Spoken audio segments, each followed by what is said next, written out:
Welcome to the Fire These Times, the podcast bringing you conversations at the intersection of politics, culture, and the environment. I am your host, Joey Ayoub, and today we'll be talking to Kuhnhenn and Linda Schneider. They recently co-wrote a really important and freely available study exploring a societal transformation scenario, or STS, on how to limit global warming to 1.5 degrees Celsius. I'm going to read to you a bit of the abstract of that paper. To stop climate change, we have to limit global warming to 1.5 degrees Celsius. But can we still achieve this target? And if so, what pathways can society take in transiting towards a climate-just economy? The IPCC, that is the Intergovernmental Panel on Climate Change, says in its special report that we need to reach net zero global emissions by 2050. One important problem with this and other scenario is that virtually all rely on continued global economic growth. So this study realized the importance of broadening the discussion's perspective and considering societal pathways that are currently not included in either the IPCC reports or the public debate. So they developed this STS, the Societal Transformation Scenario. It's a global climate mitigation scenario that explores the climate effects of limiting global production and consumptions and of envisioning a broader societal transformation to accompany these transformations to reach a good life for all. So I'll stop on that. All I'll say as a sort of a preface to this conversation is that we definitely discussed a lot of themes here. And I'm going to try with future episodes to go through some of them to have more in-depth conversations into each of these themes. I hope that this is not too much of an opaque conversation if you're not from a scientific background. I don't think it is. I don't have much of a scientific background. I was able to understand the gist of most of these things, and I do hope that this will be the case for yourself as well. If that is not the case, I would be very curious to hear from you as a sort of feedback so that I can take that into consideration for future episodes. So that's today's episode. This episode was first published for monthly Patreon supporters. To become a monthly Patreon supporter, please head out to patreon.com/firethesetimes or check their website for other methods. If you cannot donate, you can still support this project by sharing with your friends and family and leaving a review on Apple Podcasts, Spotify, or wherever you get your podcasts. The music of this podcast is by Torabit. Thank you for listening and take care. My name is Kuhnhenn. I work for the Konzeptwerk Neue Ökonomie. It's an NGO in Leipzig. It translates roughly to Laboratory for New Economic Ideas. And before that, I've been working for the Federal Environment Agency in Germany for 8 years on mitigation scenarios and climate policy. So my name is Linda Schneider. I currently work with the Heinrich Böll Foundation in Berlin, which is a political foundation associated with the German Green Party. And I'm also active in the climate movement and in the Right to the City movement in Berlin. Awesome. So thanks to you both for talking to me about this. We'll be talking primarily on a study that you two were co-authors on called A Societal Transformation Scenario for Staying Below 1.5 degrees Celsius, which is 34 Fahrenheit to our American listeners. I had to Google that first. Can we start by just presenting the general arguments of the study? What is it about and why did you feel the need to write it? What does it do essentially? So I think we can say that this study is a sort of a follow-up project on an earlier study that we did together, where we looked at assumptions of economic growth in all of the climate mitigation scenarios that the IPCC looks at in its reports, and we found that all of them rely on economic growth until the end of the century, which is the time horizon that they model. So they might even continue to rely on economic growth after that, but that we don't know. And one of the implications that has that reliance on economic growth across all world regions and until the end of time, basically, is that those scenarios have to rely on technological fixes, like technologies that then take out CO2 from the atmosphere, store it underground or in the oceans, or rely on some sort of other geoengineering technology that is really very risky and dangerous. So we realized that it's, and obviously in the degrowth movement and in other social movements, people have realized decades ago that obviously with a different economic system, with less economic growth and resource consumption, energy consumption, there could be quite different visions of a future where we could, reduce emissions much more drastically without relying on those technological quick fixes. So, but none of that existed in any sort of mainstream climate scenario, mitigation scenario. So we realized that it would be good to produce that kind of scenario, at least start thinking in those directions, exploring some of the ways in which we could, in the global north, reduce energy and resource consumption in a way that reduce emissions much more drastically. And we felt it was important to produce such a scenario. One thing I want to say that when we decided we make a scenario where we don't focus on geoengineering options or negative emission technologies, but on reduction of consumption and production, then this opens this whole can of worms, because people assume then that this is what you model is a dystopian future. So then that is why we have this chapter on sketches of a different tomorrow, because then you have to explain the whole thinking of post-growth thinking and alternative pathways to economic growth. So that's also why it has become a study of 100 pages and not maybe 50. Yeah, that makes sense. I'm myself increasingly getting involved with various like degrowth movement stuff, although at kind of just low level, just thinking about it. Maybe I'm going to start writing about it at some point. One thing that I didn't fully comprehend about the IPCC studies is that they quote virtually all rely on continuing global economic growth until 2100, as Linda mentioned earlier. Given the rate that we are currently effectively destroying the natural living world, it really seems obvious to me, as someone who is not in the IPCC, I suppose, that this is extremely reckless, that this is at least not very responsible.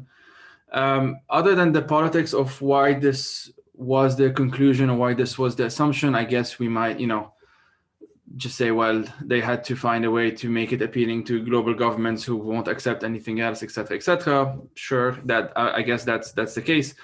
But I wanted to read a small paragraph from the study and ask you to comment on it, basically just to explain it, because I feel it says a lot in a few sentences. So I'm quoting here. However, in both the models and the real world, unabated economic growth is difficult to reconcile with ambitious climate goals, certainly when currently considering the closing window still left for limiting global warming to 1.5 degrees Celsius. The consequence of adhering to the growth paradigm is that mitigation scenarios have to rely on high-risk technologies such as geoengineering, CCS, and nuclear energy, you both just mentioned that as well, to reach mitigation goals. In many cases, such scenarios even assume the temperature will, quote, overshoot the 1.5 degrees Celsius, and please explain what that means, goal, at least temporarily, with unknown consequence for humans and ecosystems, and at the risk of hitting irreversible tipping points in the climate system during that overshoot period, end quote. So there's a number of terms here. I had Dr. Peter Kalmus on a couple of months ago, and we did talk about some of them. But if that's okay, can you sort of explain this paragraph and sort of the topic around it? For like, there are key terms, like for example, tipping point is something that I think is understood in the popular imagination, kind of like this apocalyptic zombie scenario, essentially, but not really understood in terms of what it might actually do from it, like in terms of climate change itself, and what are certain things that we can do right now. Or I feel like I'm already asking the entire study basically with the initial question, and we'll try and get into the weeds of it in a sense. But yeah, can you sort of just explain this paragraph and we just start from there? Maybe I can start with the IPCC scenarios, or the scenarios quoted in the IPCC reports, all relying on economic growth. Yeah, this is something that I get into in the study that I did 2018. So if you're interested in this, or you listeners, that's a good resource. Yeah, basically in there, it's kind of hard to figure out, because you have to go through all these different journal articles to really find the figures. It's not very clear or obvious in the reports of the IPCC itself. But if you do that, then you find out that all the scenarios that the IPCC shows have per capita growth rates of 1% to 2.8%. And that might seem low, but that means that if you look at this over 80 years, from 2020 to 2100, it means that our economic output would double or if you take that's supposed to be 1% growth, or increase sevenfold, and that would be 2.5%. And that means like we produce twice as much, basically, and we consume twice as much as we do today, which I find very hard to comprehend. And of course, then you might ask, why is that so? And I think there's a number of reasons. There's also something I try to go into in this study I mentioned before. One thing is that it's basically engineers and economists who do these things, and they have a certain mindset, and they come from mainstream economics. That's one thing. Then who would be interested in a scenario where the economy does not grow, and who would give money for that is also an issue. But then there's also the models, which have a very hard time to actually model these kind of scenarios, because they are optimizing, and what they are trying to optimize is you give them a certain climate mitigation target, and then they find out how to reach that with the most consumption per person possible. That is kind of, and then they say this is the perfect or the optimal scenario, because it allows to stay within, I don't know, 1.5 degrees or 2 degrees, while we consume as much as possible. So this is they have like a very strange logic to them. That's the thing about the scenarios, all including economic growth. Yeah, so I would definitely agree that there's reasons for this adherence to economic growth on on many different levels. The mainstream of economic thinking, what is hegemonic in that thinking, is obviously economic growth and securing of profits. That's just the way capitalism runs, and that's true on on like a cultural hegemonic plane. Like that is the narrative, that's the story in all of the international institutions, the way mainstream climate economics work, how these scenarios are being produced. But it's also obviously very true in the real world. Like we've been, or the world has been, more or less trying to do mitigation, or to reduce emissions for several decades now, but all the way been trying to reconcile that with economic growth, with securing profits of the fossil fuel industry and of other industries that are obviously polluting and destroying livelihoods and ecosystems and the rest of it. So that's I think that's a very fundamental problem that we're running into if we're continuing within a world, within a global capitalist economy, that we're just not able to pursue these more ambitious climate goals, or that we can't really address any of the other global crises either. It's not just a climate crisis, but also huge biodiversity loss, global inequality, poverty, hunger, and all of that. And it just doesn't seem to be possible to address those crises if we're pursuing economic growth at those rates. And so how does the societal transformation scenario, or I'll just call it as STS as you call it in the study, how does it differ in maybe some key ways from these growth, or the models that assume growth at all costs, essentially? Yeah, so basically the study that we did, the scenario, doesn't even work with those economic indicators, right? It doesn't, the scenario works without costs or economic those economic factors. We're just looking at sort of absolute physical numbers here. We're looking at we're exploring in certain sectors, we're exploring ways of reducing energy and resource consumption, and that way we're bringing down emissions a lot more drastically than is possible in those scenarios that adhere to economic growth and that bet on some sort of decoupling at some point. And by decoupling, I mean decoupling emissions, or decoupling economic activity and economic growth from the rise of emissions and of the rise from the rise of consumption of resources. If it might sound maybe counterintuitive to some listeners, How do we explain basically the fears that they may have in terms of, as you kind of mentioned before, I think, Kai, the caricature of degrowth essentially, or whatever's around it, as apocalyptic, or as wanting to go hungry and wanting to whatever. How do you go about contradicting that essentially and explaining why that is not what we're talking about? First up, it's very important to say when we talk about degrowth or less consumption and production, we talk about the global north and not the global south.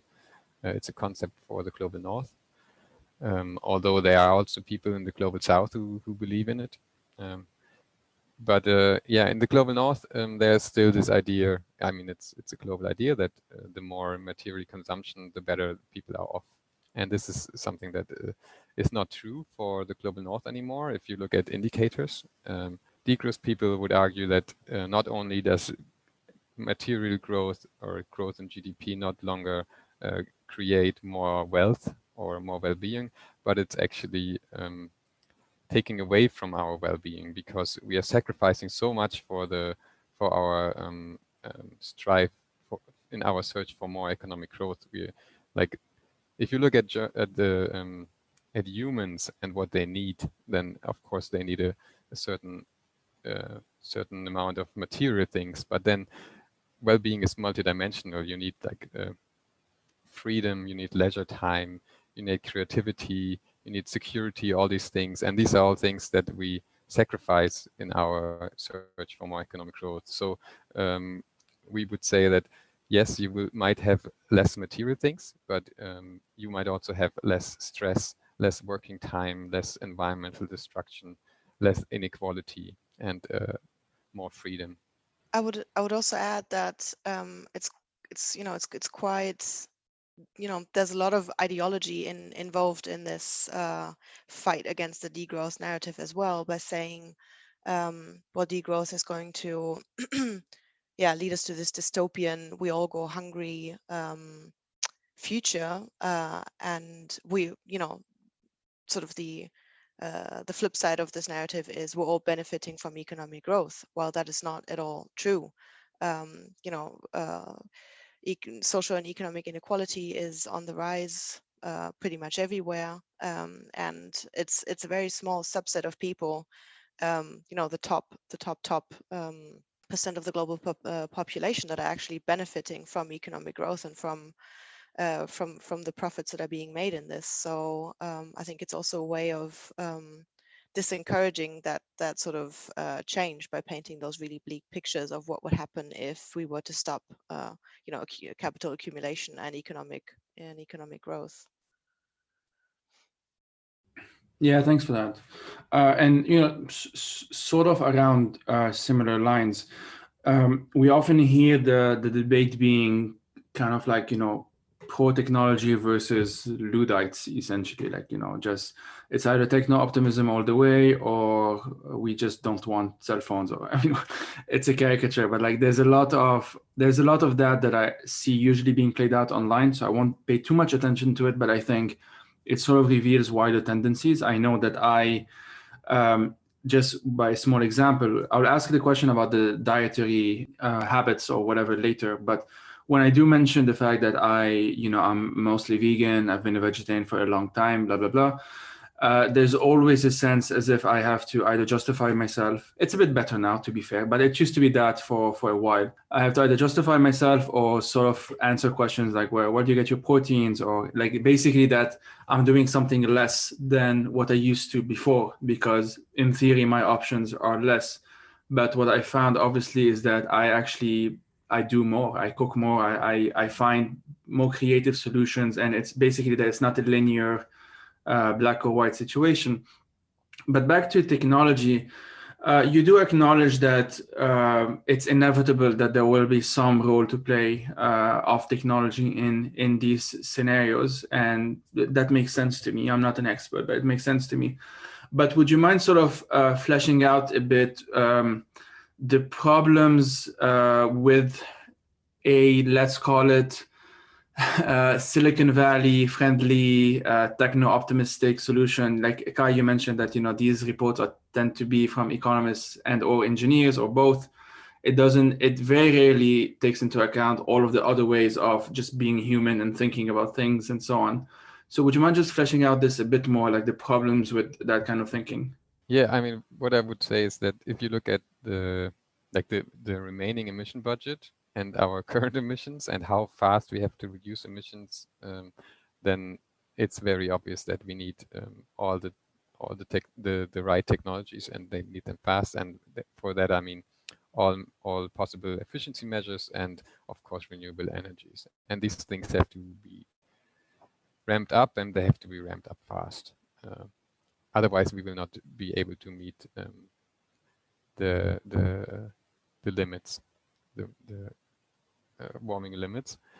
But of course, that's very different. I mean, that's very different than saying we can just have technology fix all these things, and that is of course a very Silicon Valley approach where you have people saying, yeah, basically what we need is a second planet where we put all the rubbish or stuff like this, or even people talking about singularity, which like having this, we just have to like there's also these people, this movement called accelerists, which say, okay, we just have to have this technology development, have it very fast so that we reach a point where we have this artificial intelligence, and it will be able to improve itself all the time, and that will solve our solutions. And that just makes me, first of all, what are the environmental costs of this, which are usually not talked about, and secondly, what kind of idea do you have of a democratic, free, open society, and what do you actually want? And I think these are very strange ideas, and I think there's much better ways to live together, and I also believe much more in people working together and coming up with solutions together. I feel like these people who have these opinions, they have a very low opinion of humans usually. Yeah, it's definitely a very cynical take in general. So yeah, in the scenario, we, as Kai said, we assume very ambitious expansion of renewables and also of efficiency measures. So that's very clear. We're not limiting global warming to 1.5 without renewables. That's completely clear. And we need the fastest expansion possible, obviously, and the fastest phase out of fossil fuels as possible as well. But then the question is, what sorts of technologies are we developing, and what are the social and ecological impacts of that? And maybe I can comment briefly on your question of overshoot that you had earlier. So what many of those of the more mainstream climate mitigation scenarios do is that basically they shoot through the emissions budget that we still have left. And then roughly in the second half of the century, these scenarios assume that we'll have a whole range of technologies at our disposal that will then remove CO2 from the atmosphere and store it somewhere, like store it underground, store it in products, store it in the oceans. And these technologies are usually called carbon dioxide removal technologies, and they're one subset of geoengineering technologies, so of technologies that aim at manipulating the global climate and the global Earth systems. And all of these technologies, they have to be implemented at basically planetary scale, because that's the level of operation. And they come with huge risks and negative impacts for ecosystems and particularly for the most vulnerable parts of the populations. And it's also very far from, like, none of these technologies currently exist. It's very far from clear if they'll ever exist and be effective. So we're basically betting on a techno fix for the second half of the century, for us to be able to return to 1.5. Towards the end of the century. So that's the concept of overshoot. We're shooting through the budget, we're going above 1.5, but then we're implementing all of these, dangerous technologies to return to 1.5. And another idea in this whole geoengineering universe is a concept called solar radiation management, where, for example, you would shoot particles into the stratosphere that would then reflect incoming sunlight back to space. So that will be a way, hypothetically, a way of simply suppressing temperature rise. So you do nothing about the causes, you don't address the root causes of the crisis, but you're just suppressing temperature. And that way, sort of on paper, you've returned to 1.5 and you've met the climate goal, which is obviously not, I think, what anyone means by limiting global warming to 1.5 and actually addressing the crisis. And as you mentioned, the problem of tipping points, in the climate system, like the collapse of ice sheets, for example, or the melting of permafrost, where there's loads of methane stored, in frozen form, and if that melts and gets released, then that will accelerate global warming and lead to more global warming, and then you hit the next tipping point, and so on and so forth. So there's a number of such tipping points in the climate system, and then that's basically a self-accelerating dynamic that you hit. And I think that's also something that this kind of very mechanical thinking, or this very mechanical approach to the climate system and to the problem of climate change and the climate crisis doesn't really fully acknowledge in a way, because the approach of stuff like geoengineering is, you push a button, or you just remove CO2, you just put it somewhere else, problem solved. And that's not really how things work. The climate system is not, it's not a machine, it's not a linear thing, it's a very complex set of systems that are interrelated. And once you've hit tipping points that can be irreversible or just reversible or over a very, very long time span, so nothing that you can just reverse within a decade or two by just pushing some buttons. And and these technologies also, of course, as you can imagine, the fossil fuel industry and another industry, the tech industry as well, Silicon Valley was mentioned, they have a tremendous interest in this kind of technology, because obviously it would allow them to continue business as usual, because you get the false impression of having a techno fix at hand that will just solve the problem for you, rather than addressing the actual causes and implementing structural change and embarking on an actual societal transformation that we need, also given that we're facing multiple other crises as well globally. Maybe I can just add about the overshoot. Why do these scenarios overshoot in the first place? Because why don't they employ all these technological options in 2030 or 2035, and then we don't have this overshoot? And then the one of the reasons for that is that all these models, they have these discount rates in them. It's basically saying, since the economy is growing all the time, it will be much cheaper to reduce emissions in the future, to invest in these things in the future, because we have so much more money and technology will be cheaper. And that is one of these assumptions, which is like an ethical considerations, which are deeply rooted in these models, and which I find which I'm very skeptical about, because it basically shifts the burden to the future.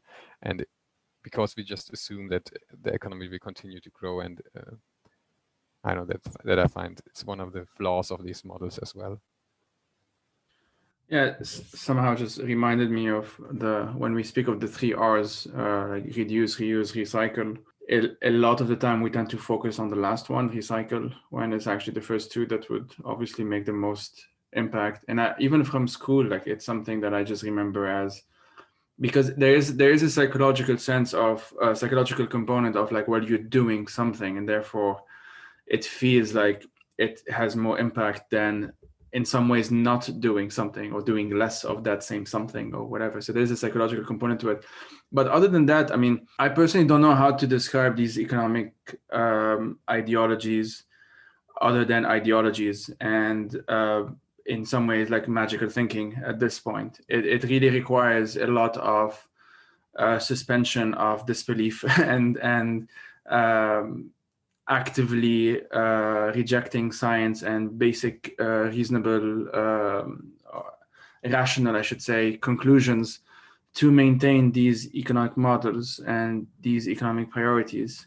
And I don't even know if I should say economic. I'm kind of putting it in quotation in my head because there are obviously other ways of thinking about the study of economics, but that tends to be the dominant school of thought. And sort of on around the topic of reducing essentially degrowth and so on. I'll have a number of episodes hopefully on how that is being thought about in the global south. But as you mentioned, that tends to be something that the global north especially needs to be thinking about much faster. And so one important point in the study, in the STS, is that you assume that the global north will have to reduce, obviously, like polluting factors, such as, I have some written down, like transport, housing, and food. For example, there must be a reduction in food waste and meat consumption, as well as a shift from road-based transport aided by a relocalization of economies and better local infrastructure. For the global south, however, you assume, quote, an increase in consumption levels leading to convergence of consumption patterns of the global south with those of the global north in 2050, end quote. You did touch upon it a bit, but would you mind just explaining the reasoning here a bit more? And the three of us live in the global north. What will have to be done in the global north to minimize social hardships associated with these reductions in your view? Can I start with the first question? Yeah. What we also have like a whole box about this in the study, because we find it's quite a dilemma for a group who is white and from the global north to make a global scenario and then have to make some assumptions for the global south. Because that is a very long and bad history of colonial thinking, and the North having some idea of how the South has to, in quotation marks, develop. At the same time, we don't get around this because we want to do a global scenario. So what we did was that we assumed that the consumption parameters do not go down in the global South, but they rise and they come to the same point as the consumption in the global north in 2050. And in some cases, they're even higher. For example, flying. We allow for people in the global south to fly more than in the global north in 2050. And we understand that this can be criticized. It can be criticized from people who say, but why do you have these restrictions on our consumptions? Why can we not consume how the global north consumed in 2020, for example?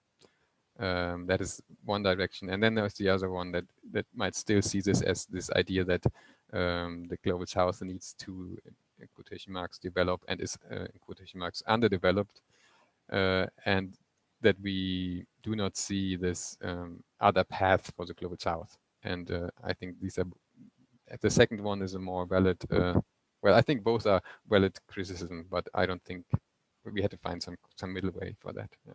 So that's for your first question. So I guess in the scenario, we're just starting from the assumption that the global north has the biggest responsibility, historically speaking, and currently for producing the crisis, for having emitted so much that we're in the mess that we're in right now, and that the global north, the way that production and consumption works, is that what is being consumed in the global north also embodies a whole lot of resources from other parts of the world, in the form of land and water and other resources. So we started from the assumption that needs to decrease. We need to decrease to lead meaningful lives. So perhaps to give you one example is the sector of mobility. So in the scenario, we're reducing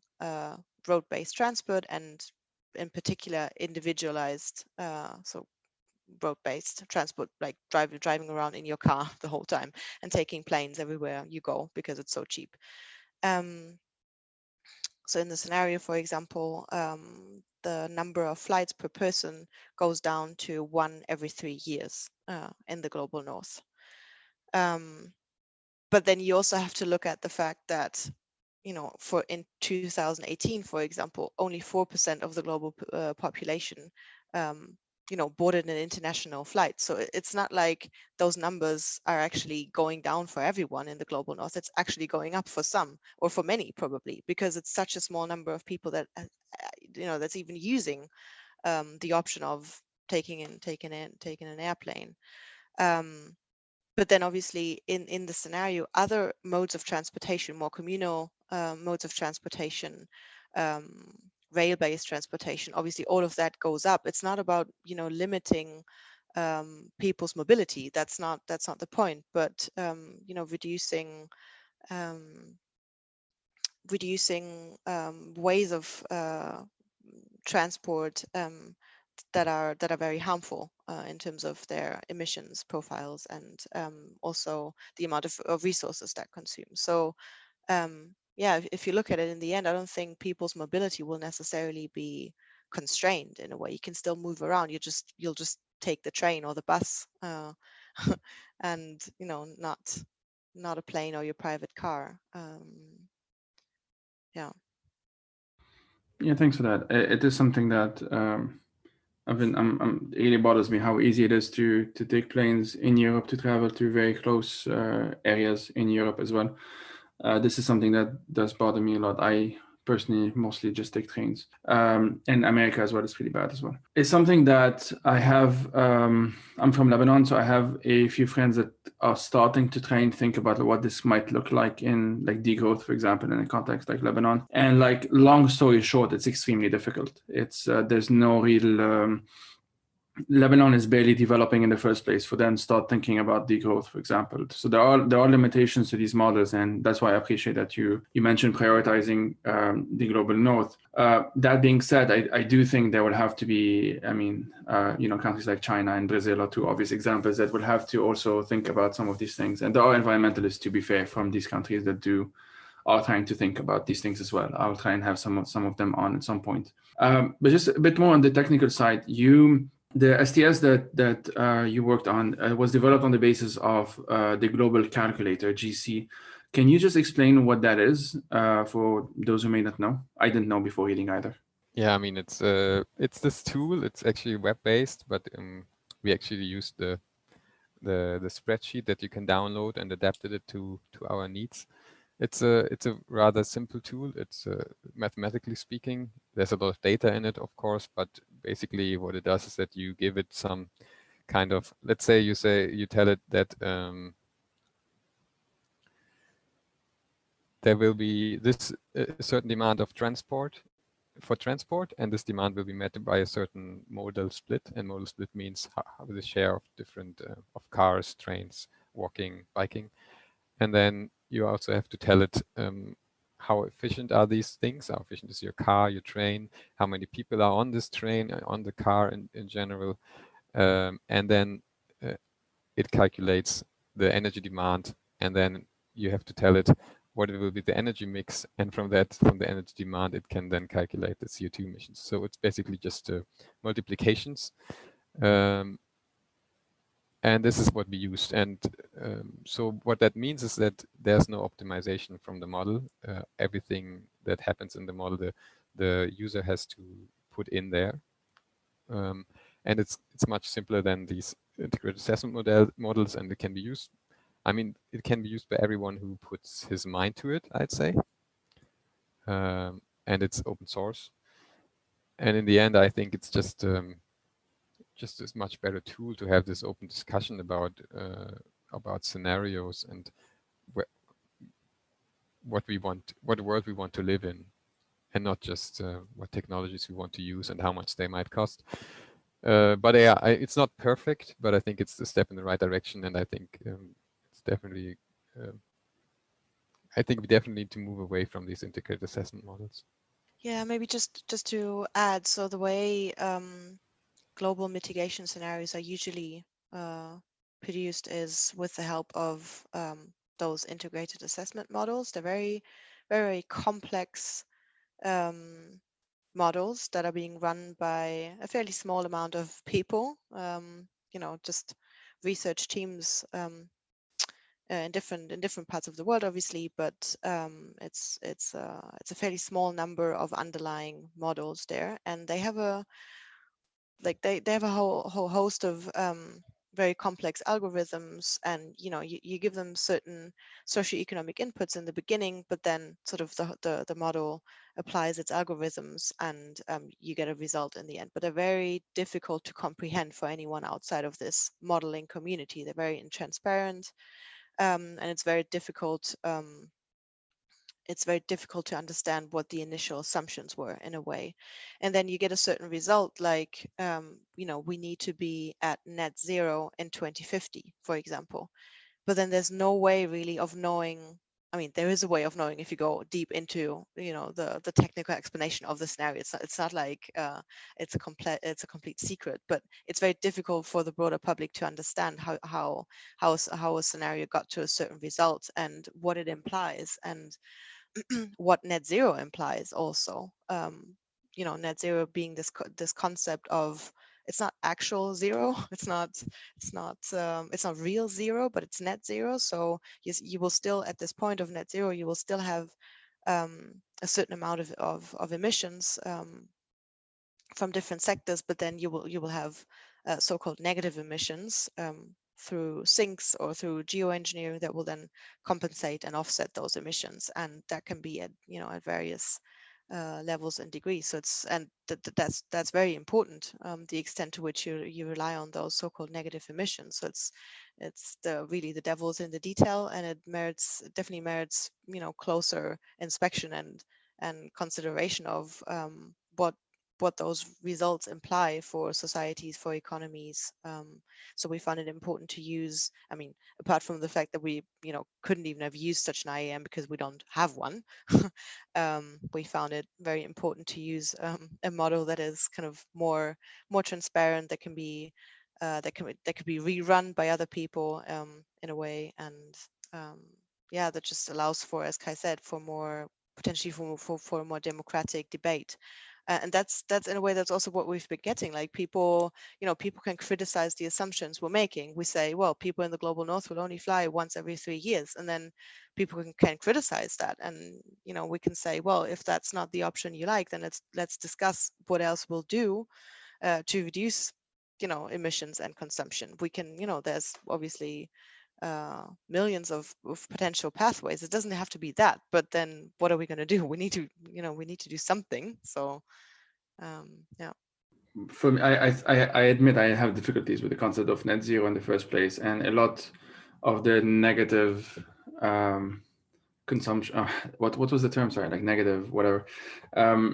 Negative emissions. Negative emissions just feels a bit of like double speak sometimes, to be honest.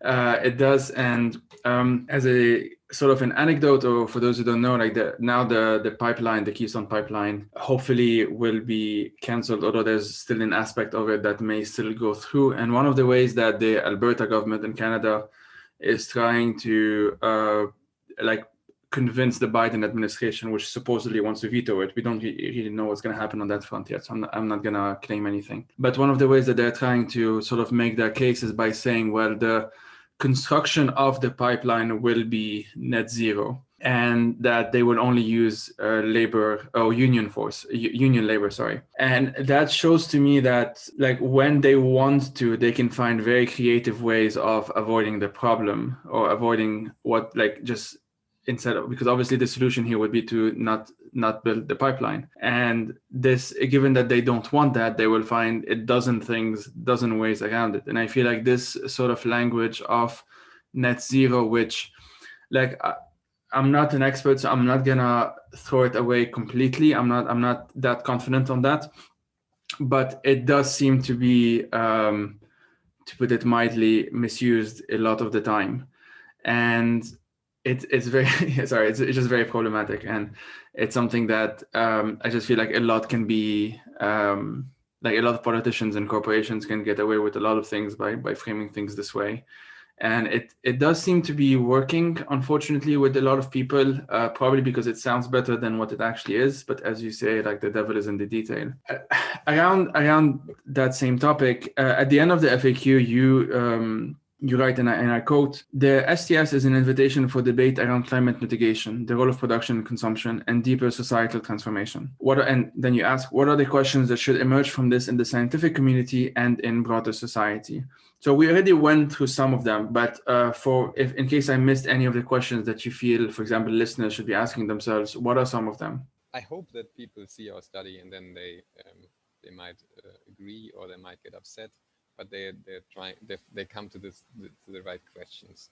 And the question, I think, is not which technologies should we use to get emissions from the atmosphere, or is it cheaper to do things now or later, but the question should be, how do we want to live in the future, and how do we want to move, how do we want to what do we want to eat, how do we want to produce what we eat, and these things, I think, are what we need to talk about and come to an understanding what that means. Yeah, I think so. For the scientific community, I think our objective was to really just broaden the space of what's considered feasible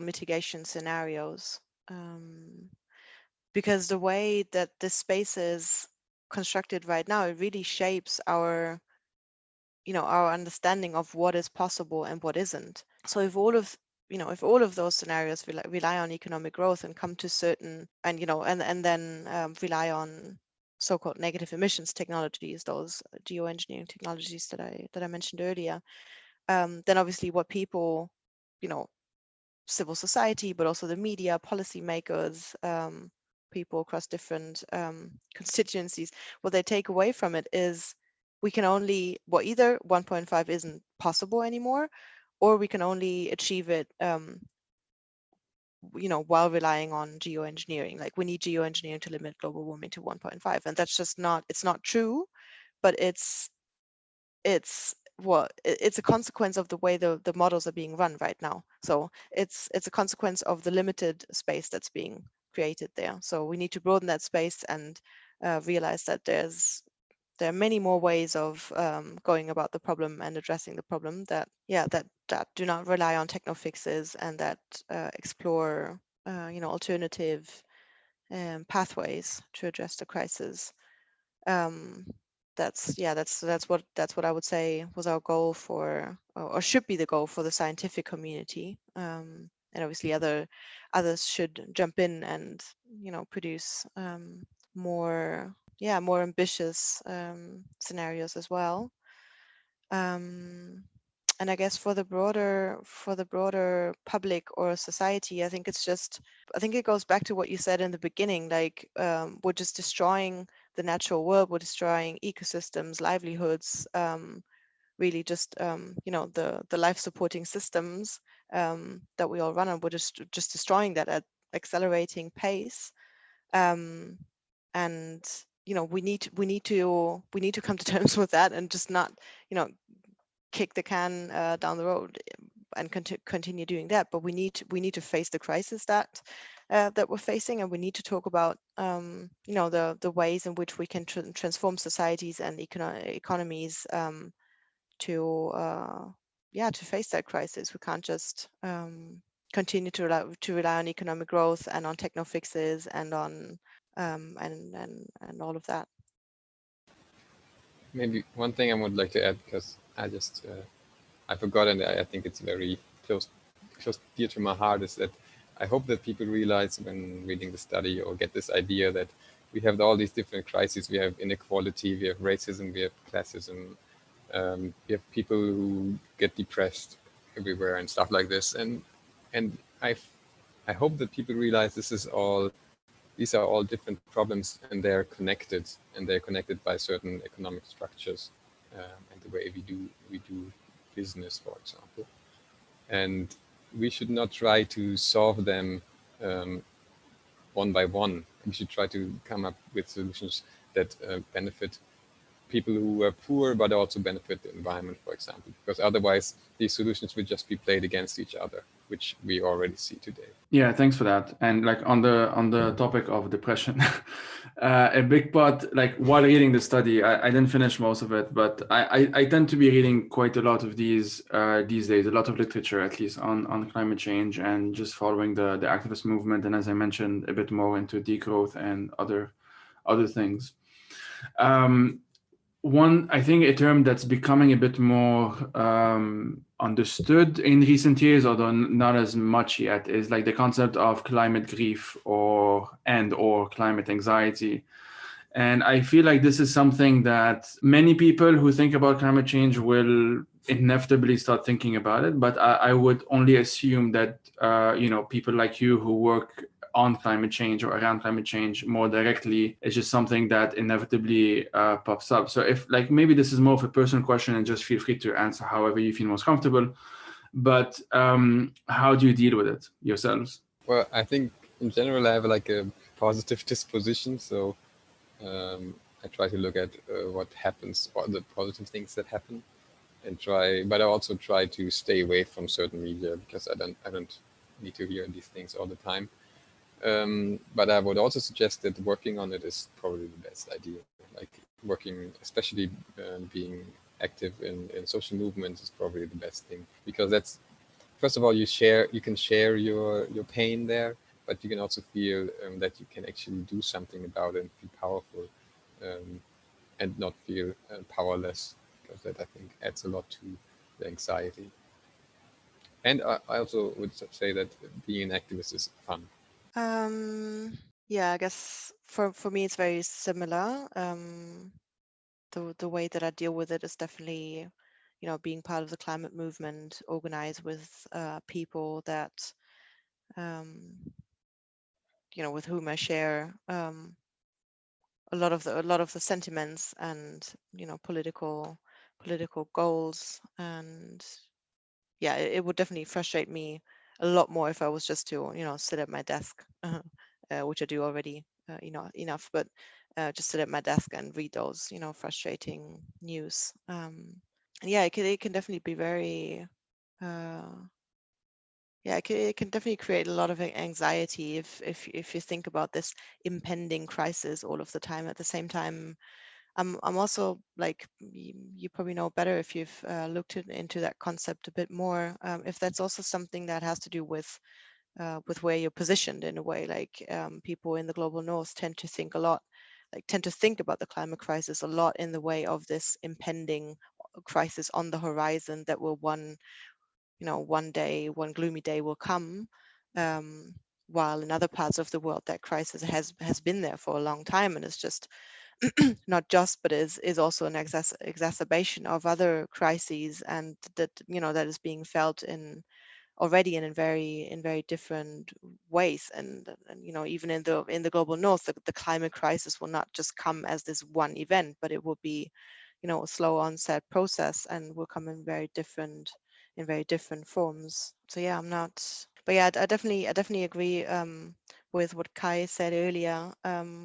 I think it also helps to look at the fact that we're not just facing a climate crisis, in the context of this climate crisis and of growing social inequality, for example, we're also facing the rise of fascism all across the world. So it's not just about, it's a hugely important fight against the climate crisis or addressing that crisis, but there are also other crises that are connected with this, where I think even if there's a certain degree of climate change that we won't be able to prevent anymore, we can still fight for ways of dealing with this crisis that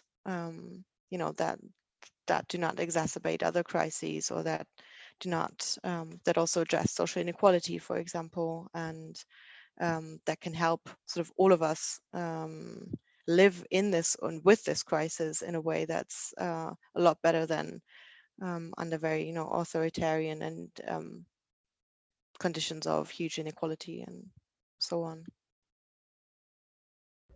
Yeah, I would only add by saying that everything. I agree with everything that you two just said, and in addition to that, there is in a sizable percentage of modern fascism that is actually trying to appropriate the ecological movement, what we might call ecofascism.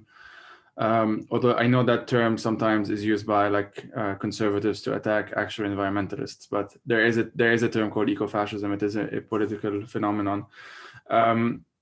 And they can easily frame things like, a Nazi or neo-Nazi version of the link up the purity of the race with the purity of nature, and focus a bit too much, quote unquote, too much on overpopulation elsewhere and that sort of thing. This does happen quite a lot. I will also say, as someone who thinks more about media from a cultural criticism perspective or whatever, the notions of these techno fixes being failures of the imagination is something that's just very common in movies in general and TV series.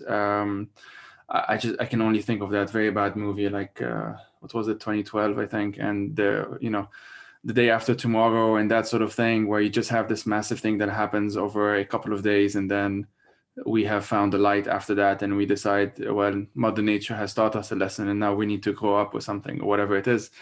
And it's the same scenario. It's because it comes from the same, historically, from the same timeline, essentially, as an alien invasion or a foreign invasion or a zombie invasion or whatever it is, and it kind of follows the same storyline, and which is why obviously it doesn't work, because as you two said very well, this is not a linear problem. This is a network problem. This is a lot of interconnected factors play into this, and we obviously just scratched the surface into all of this. But part of why I'm doing these episodes is to scratch a little more one at a time. And so I'll ask you the sort of the final question I'm asking guests now, which is, as part of the scratching the surface a bit more, or broadening our imagination, trying to think about different things and whatnot, can you recommend 3 books to listeners, whether directly related or indirectly related, doesn't really matter, that you have found interesting and powerful and that you would like to share?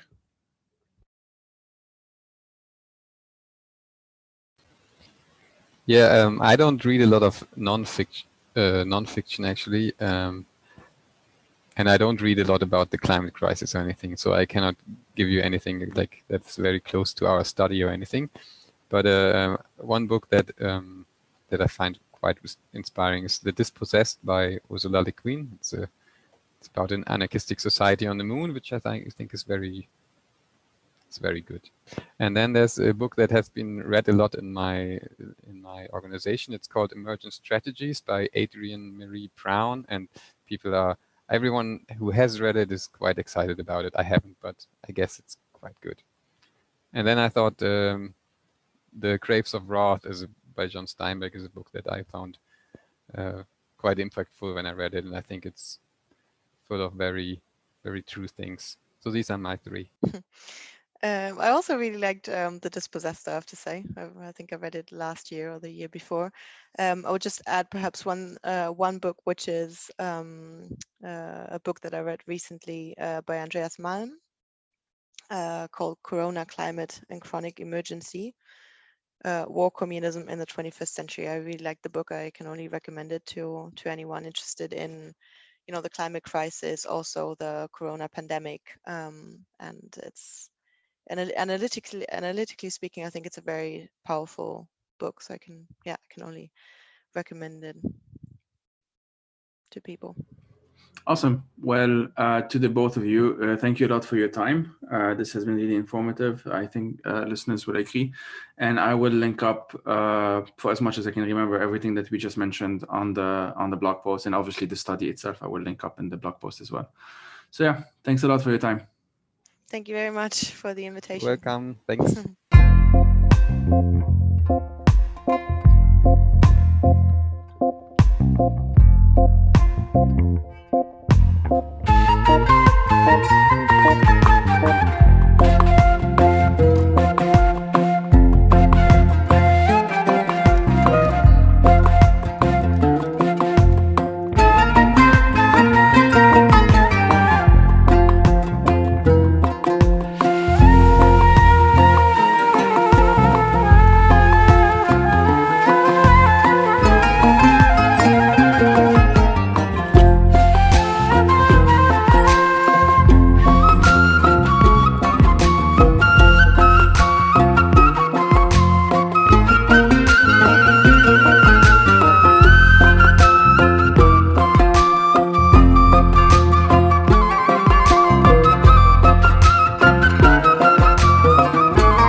The Fire These Times is made possible by supporters on Patreon. If you'd like to support through a monthly donation, you can head out to patreon.com/firethesetimes. And if you want to explore other options, you can do so by checking out the website.